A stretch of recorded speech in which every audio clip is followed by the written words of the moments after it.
At the deep end of a woman's vagina is the cervix. And the cervix is basically the mouth of the uterus, which is going up behind it, right? Oh, unless you have a retrograde uterus, it's going that way. But that mouth, also all the cells in the vagina on the walls are of the squamous variety, unless they're glands.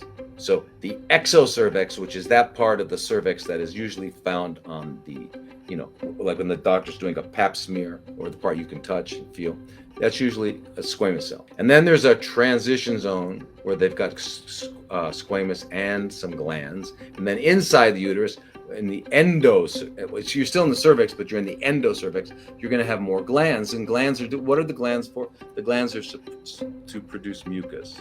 And by the way, there's a misunderstanding out there that mucus is bad. You want to get because part of it comes from Arnold Ehret many years ago talking about a mucusless diet. He wasn't talking about this kind of mucus. You have to understand, mucus is absolutely an essential part of biology. The mucus that lines our lung, we have this conveyor belt of little hairs called cilia that are moving things outward. So if you breathe in a particle that is too large and would be detrimental to your lung function, it's going to get caught in these hairs, and in the hairs is like a conveyor belt moving everything up into you so you can cough it out. In there is a layer of mucus. The mucus is to capture things and to grab things, and mucus surrounds things, and it's very, very important. And in a woman's reproductive organs, really, really important, because the glands in the uterus respond to levels of hormones. So when a woman's hormones during the first couple weeks, up near around maybe day 11 and 12, the estrogens are really high. That's stimulating the glands to produce a certain kind of mucus that comes out, and the woman recognizes it as discharge. But that mucus that's coming out of the cervix during that particular time, days 10, 11, 12. I mean, we're talking about a perfect menstrual cycle, 28 days. That mucus that's coming out, when it's metabolized by the bacteria, vaginal bacteria, it produces it's more alkaline, not as acidic as normal. And the mucus is stringy. So if you've ever seen stringy mucus, stringy discharge like that. But the rest of the month, it's not. It's breaks.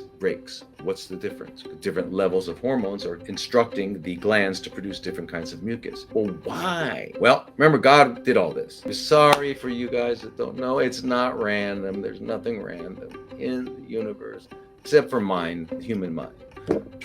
Close your mouth for a minute and just sit there and watch where your mind goes. Tell me that's not random. I should have gone there tomorrow. Yesterday I got tomorrow. Yeah, she could. We're all over the place, right? Anyway, so it turns out that during the time, because 2 or 3 days later, after the estrogen is peaking and then it goes down, the egg will come out, and the egg will come out of the ovary and go down into the fallopian, and sperm can now get up there because that mucus is stringy, and the pH of the vagina is alkaline, so it doesn't kill the sperm. They can go up there, and you can have something called reproduction. Sperm can meet an egg, and hallelujah, right? Well, after that period, what happens? Different levels of hormone cause those glands to produce different kinds of mucus that when the bacteria metabolize them, it becomes acidic, a low pH. Acidic kills sperm. And it's also not stringy, so it can't climb up. So the woman can't get pregnant during those times. What? Who thought of such a... Oh, God.